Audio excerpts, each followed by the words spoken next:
day. Welcome to Flip TV News. My name is Tolu Lokbe. Open letter to President Tinubu on Abia's 36.5 billion naira road project. Your Excellency, warm greetings from the dusty plains of Isikwato local government area, Abia State. First and foremost, I commend your courage and political will in making difficult but necessary decisions for the greater good of our nation.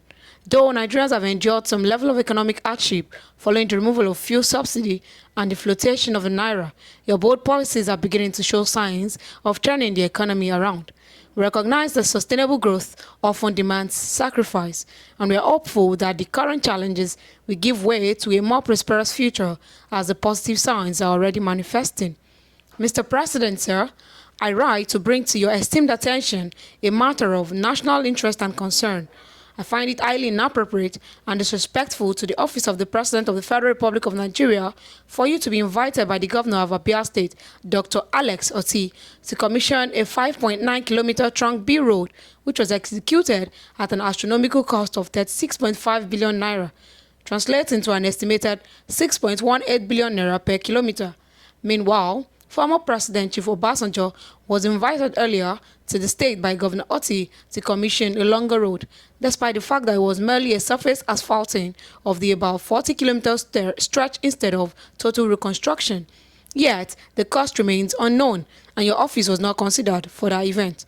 Now, an inflated short road project is deemed worthy of presidential attention. Your Excellency, given your record of awarding major trunk A roads at significantly lower rates, like the 77 kilometers Onitsha-Enugu Road for 150 billion naira and 30.2 kilometers Aba-Ikot-Ekpene Road, both of which would cost federal government 1.94 billion naira for a kilometer. It is therefore contradictory for you to lend your presidential presence to such a project that exhibited fiscal recklessness. At overinflated cost of 6.18 billion naira for a kilometer, the road in question, reconstructed Port Harcourt Road, Aba, is on a flat ground, has no bridges, flyovers, rail components, or extensive road furniture. Even more concerning is that nearly 40% of the work was completed by the.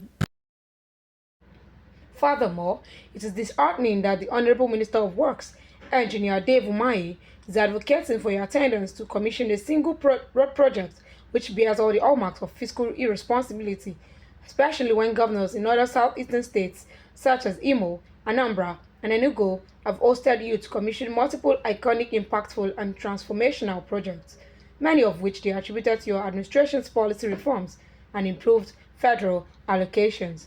It raises questions when the minister and a relative of Governor Alex Oti, who as a former governor delivered remarkable infrastructure with fewer resources within his first 2 years in office, now supports such questionable expenditure in Abia by inviting his boss, the President of the Federal Republic of Nigeria, to commission.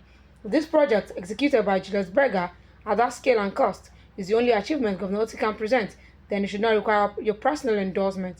The Ministry of Works or a representative would suffice for such an occasion. Abians deserve transparency and value for the public funds entrusted to Governor Alex Oti. The current administration in Abia must be held to the same standards of accountability and fiscal prudence expected across the nation. Governor Oti's continued stay in governing Abia from his private residence, despite the significant federal allocations received under your administration, is also troubling and appears to undermine constitutional norms and the dignity of the state. Your Excellency, you have openly mentioned it, yet Governor Oti remains adamant. It is deeply ironic that while the bank Governor Oti founded, the Signature Bank, has expanded rapidly from 2 branches in 2023 to 14 branches and counting by 2025, physical infrastructural development across Abia State remains minimal.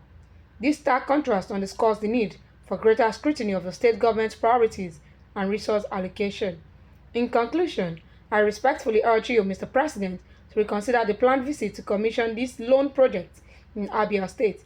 Let the Minister of Works or another federal representative stand in your place until the state government can present a portfolio of projects worthy of presidential recognition. Thank you for listening to Flip TV News. To enjoy the rest of your day.